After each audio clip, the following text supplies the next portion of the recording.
Welcome back mga kalab. Ito na naman po ang inyong lingkod, si Mr. Destiny. At syempre panibagong update na naman po tayo.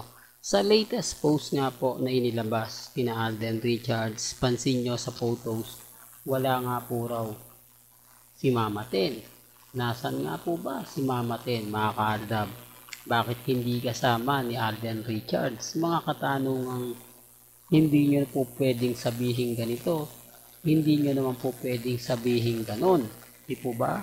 Alam naman po natin na hindi lumalakad si Alden Richards na wala si Mama Ten, pero marami ng reaksyon na hindi daw sumama talaga si Mama Ten. Common sense na lang po, di po ba? Pero syempre hindi natin pwedeng ipilit yung gusto natin. Hindi natin pwedeng sabihin na kumbaga na andito lang si Mama Ten sa Pilipinas, yun nga lang hindi lumalabas. Kaya ang sabi ko sa inyo, maniniwala lang tayo kung si Mama Ten na nga po mismo yung magpo-post, mag-update. Normal lang po na talagang masasabi nyo na hindi nagpapahinga rin si Mama Ten, pero Alden Richards yan eh. Di po ba? Ano nga po ba trabaho ni Mama Ten para kay Alden? At Hollywood movie daw po ito. Eh yun nga lang pong teleserye ng Pulang Araw. Hindi po ba? Halos hindi mo maugaga si Mama Ten. Kakasama sa taping ni Alden Richards. Tapos may mga photoshoot pa po siyang ginagawa. Ito pa kaya po international. Pero siyempre mga kaldab, sabi ko nga po sa inyo, may mga kritiko na naman po talaga tayo. Marami talagang magre-react, marami magko-comment. Eh bakit yung basher po ni Alden, yung number 1 fans ng Kat din, na number 1 basher ni Alden ngayon, bakit hindi po makapag-react ang Alden fanatics? Hindi po nila magawang ipagtanggol. Bakit? Di po ba? Siyempre nga po mga kaldab, paano nila may pagtatanggol si Alden? Eh lahat daw po ng sinabi ng Kat din fans, totoo. Hindi po ba? Na nilinlang daw po sila. Hindi nyo sabi ko nga, bakit si Alden lang ang sinisisi ninyo? Bakit hindi si Catherine? Bakit hindi si Catherine Bernardo ang isa pa sa ibas ninyo ng gusto? Dapat nagsalita na siya nung in-interview siya na nanliligaw ba tayo si Alden Richards. Bakit hindi niya sinagot? Bakit dininay niya pa? Anong rason? Hindi naman pala nanligaw sa kanya si Alden. Dapat siya rin po yung nababash na dapat sinasabi nila sikat din, two-timer din kasi meron na siyang Alden, pumunta pa siya kay Daniel at nagpapaligaw pa siya sa mayor. Doon pa lang dapat binabas, pero syempre mga kaaldab, paano nga naman nilang ibabas? Kumbaga halata naman po na ginamit lang. Bakit hindi nila ibas ang ABS-CBN, GMA Network? Bakit nga po ba si Alden Richards? Dahil si Alden Richards lang po yung sikat? Dahil si Alden Richards lang po talaga yung patunay na kumbaga mas lamang na lamang, mas pinag-uusapan, mas pinagpepestahan? Yung sinasabi naman po ng iba, talagang itinaunto ngayon na pagpunta ni Alden sa US. Bakit? Dahil sa US daw po talaga ang mas maraming fans ng Kat din, na siyempre sisimpatya, kaya nga po pumutok kaya nga po agad-agad lumabas sa social media yung mga hinaing na mga Kat din fans.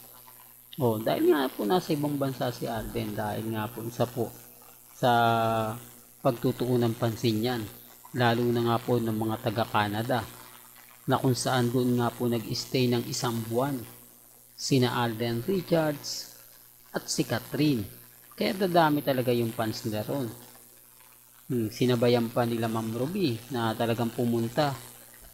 Kaya nga po ito yung ginagawa nila. Kaya nga sabi ko sa inyo, sa dami ng mga babatikos kay Alden dyan, baka gumawa siya ng mga rason, dahilan para makakuha ng atensyon.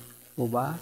Para nga po sa bagong project nila, boycott nga po daw, hindi nga puro panonoorin. Marami pong kwento.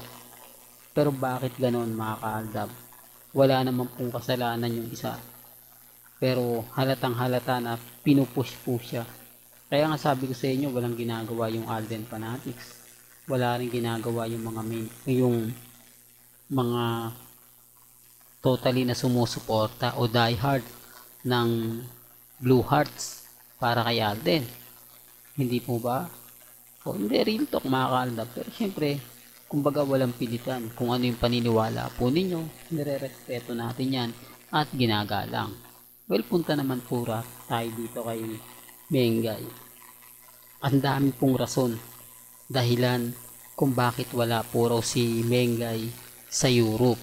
Sinasabi po kasi nila na marami daw po kasing aasikasuhin ngayon si Maine Polkerson. Meron daw pong bagong branch ng McDo ang bubuksan sa Santa Maria, Bulacan na malapit nga po raw sa presinto. Presinto ba po yun o City Hall? Correct me na lang if I'm wrong mga kaaldab. Sabi ko nga po sa inyo, tayo nakikita lang natin yan, hindi naman po natin tinututukan dahil alam naman po natin na kung sino yung magmamanage nun. Alam naman po natin na pangalan lang ni Mengay pero mga kapatid niya naman po yung mag-handle nun. Kaya sabi ko pag nakita ako ng mga ganun, hindi ko na po yun nire-report eh. Diba? Para kumbaga hindi na mag-trending, hindi na mag-viral. Pero yan po yung isa sa rason na pinupush po ng ilan na kaya po hindi daw po nakasama. At una daw po sa lahat yung bagong bukas na Mateo Restaurant na kailangan nga po raw tutukan yon ni Mengay, na kailangan nga po raw na naandun lagi si Maine Polkerson para daw po mag-leak, hindi tulad ng kumbaga McDo niya sa Bulacan na medyo bumabagsak ang benta, mababa ang sale, kaya nga po daw nagkakaroon sila ng malaking sale o ng kumbaga promo kapag ka dumarating ang anniversary para nga po talaga masulit lahat ng nagagastos.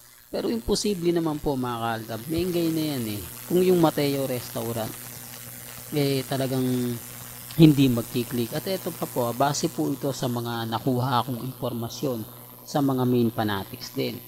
Madalas daw talaga silang pumupunta. Alternate nga po ang punta nila. May araw ng Sabado, may araw po ng Linggo para talagang alam nila ang schedule ni Maine Polkerson. Kahit tinatanong nila yung staff, hindi daw po sumasagot. Basta pumapasyal lang daw po ang pamilya Atayde, ang pamilya Mendoza. Na minsan nga po raw si Mengay lang. Bakit hindi nila mabigyan? Hindi po ba mas maganda kung alam mo? Para nga naman pagpunta mo ron, naando si Mengay. Hindi po ba pabor din po kay May niyan? Dadami yung tao. Mapupuno yung Mateo Restaurant dahil naandun siya. Parang Bulacan lang po o parang McDo sa Bulacan nung una, di po ba? Nang nalaman nila na si Mengay yung talagang tinangkilik ng buong Phantom. Pero bakit dito parang hindi? Pero syempre mga kaaldab, sabi ko nga po sa inyo, hindi po tayo namimilit. May kanya-kanya tayong opinyon, may kanya-kanya tayong pananaw. Lalo na po yung mga talagang bitter po sa akin, yung talagang naiinis at talagang galit na galit. Kaya nga sabi ko sa inyo, ang dami kong ebidensya at resibo. Pero syempre, lagi kong sinasabi, may kanya-kanya tayong opinyon at pananaw. Nire-respeto naman po yan ni Mr. Destiny. Well, hanggang dito na lang po ang ating latest updates. Kaya kung gusto nyo pa po ng pinaka-latest at sariwang update, abay tumutok lang po kayo dito po sa channel ni Mr. Destiny para updated po kayo sa mga bago at sa mga latest na i-upload po natin maya-maya lang. Hanggang sa muli, salamat po sa panonood at pakikinig.